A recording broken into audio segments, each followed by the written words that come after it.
आत्मा। गांव बापस्ती की पहाड़ी पर एक मंदिर था जो कई वजहों से प्रसिद्ध था। बापस्ती के परिवारों में आपसी सौहार्द बना हुआ था। इसकी वजह उस मंदिर को ही बताया जाता है। अरे ओ विमला, ये इस मंदिर की कहानी क्या है रे? अरे ये मंदिर इस गांव के लिए बहुत ही शुभ है। अरे शुभ तो है, तो फिर भी लोग इस मंदिर से दूर क्यों रहते हैं? ये इतना वीरान क्यों रहता है? अरे बड़े बुजुर्ग कहते हैं कि मंदिर में आत्माओं का राज है जो लोगों की मदद करते हैं, लेकिन मंदिर से सभी को दूर भी रखते हैं। अरे ये कैसी आत्माएं हैं जो लोगों की मदद भी करते हैं और लोगों को मंदिर से दूर भी रखते हैं? अरे यही चलता आया है यहाँ पर, इसीलिए कोई कुछ बोलता नहीं। क्योंकि जिसके घर में कोई भी परेशानी होती है तो बताते हैं कि इस मंदिर से उन्हें मदद मिलती है। अरे वाह, ये तो अच्छी बात है। तभी इस गांव में इतनी खुशहाली दिखती है। तभी बाहर किसी की चीखने चिल्लाने की आवाज आती है। दोनों बाहर निकलती हैं तो देखती हैं कि गांव के एक बुजुर्ग रो रहे हैं क्योंकि शहर से उन्हें कोई बुरी खबर मिली है। अरे क्या हुआ चच्चा, रो क्यों रहे हो आप? हाँ चाचा, बताओ ना, हुआ क्या? अरे क्या बताऊं बेटे, मेरा बेटा शहर गया हुआ था कमाने, लेकिन आज खबर मिली है कि उसका एक्सीडेंट हो गया। वो अस्पताल में भर्ती है। अरे तो इसमें परेशान होने की क्या बात है चाचा, जाओ शहर और बेटे का इलाज करवाओ। हाँ चाचा, विमला सही कह रही है। आप शहर जाओ और इलाज करवाओ। अरे कैसे इलाज करवाऊं, अभी पैसे नहीं है और शहर के अस्पतालों में इलाज का खर्चा लाखों में आता है।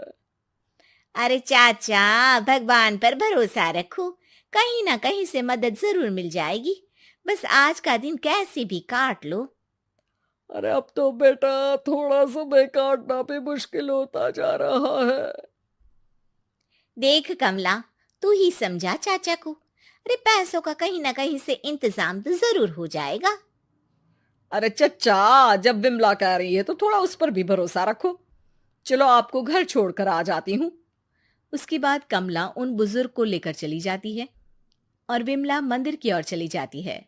विमला मंदिर की सीढ़ियों पर चढ़ते हुए दूर से नजर आती है। उसके बाद वो आंखों से ओझल हो जाती है।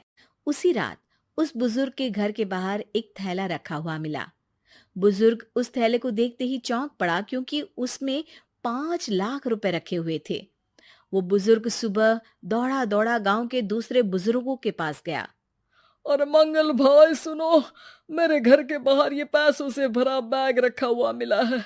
अरे किसका है ये भाई? अरे भैया, मुझे क्या पता। तभी उधर से कमला और विमला निकलती हैं।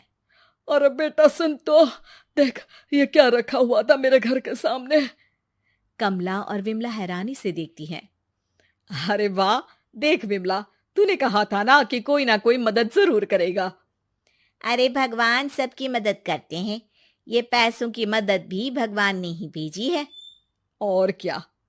अब चच्चा सोच क्या रहे हो, शहर जाओ और बेटे का इलाज करवाओ। ठीक है बेटियों, जो तुम कहो। चलो निकलता हूँ शहर बेटे का इलाज करवाने के लिए।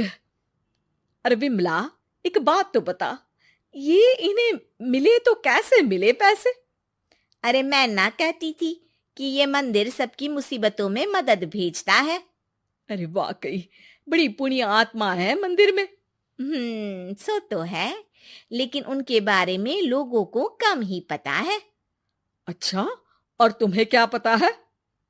अ, जितना पता था वो तो बता दिया। ना रे ना, मैं नहीं मानती। तू कुछ तो छिपा रही है। अरे कुछ ना छिपा रही, जो पता था वो बता दिया। मंदिर से लोगों को मदद मिलती है, बस इतना ही पता है। ठीक है बाबा, अब नहीं पूछूंगी। इसके बाद उसी रात कमला चुपचाप अपने कमरे से निकलती है और मंदिर की ओर चल पड़ती है। कमला धीरे धीरे मंदिर के दरवाजे पर पहुंचती है। अंदर से हल्की हल्की रोशनी आ रही थी। इसके बाद जो वो देखती है वो हैरान रह जाती है। कमला इसके बाद तेजी से वापस लौट आती है। दूसरे दिन सुबह सुबह। अरे विमला, तू तो छिपी रुस्तम निकली। है? ऐसा क्या छिपा लिया मैंने? अरे तूने तो भनक ही नहीं लगने दी और चाचा की मदद भी कर दी। हैं?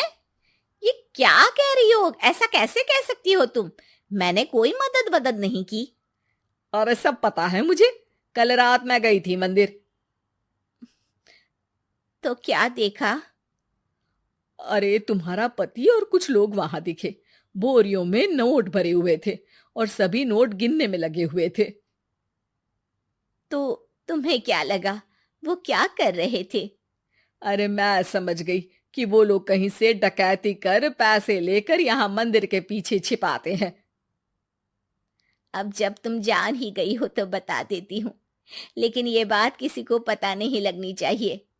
मेरे पति डकैती नहीं डालते हैं, बस उन लोगों से पैसे छीनते हैं जिन्होंने गलत तरीके से पैसे बनाए हैं। और फिर लोगों की मदद करते हैं। यही है वो पुण्य आत्माएं जो लोगों को मदद पहुंचाती है। अब समझी? हाँ, अब समझी उन पुण्य आत्माओं का चक्कर। सही है। करते रहो मदद, लेकिन सावधानी से, मेरी तरह कोई और ना पहुंच जाए।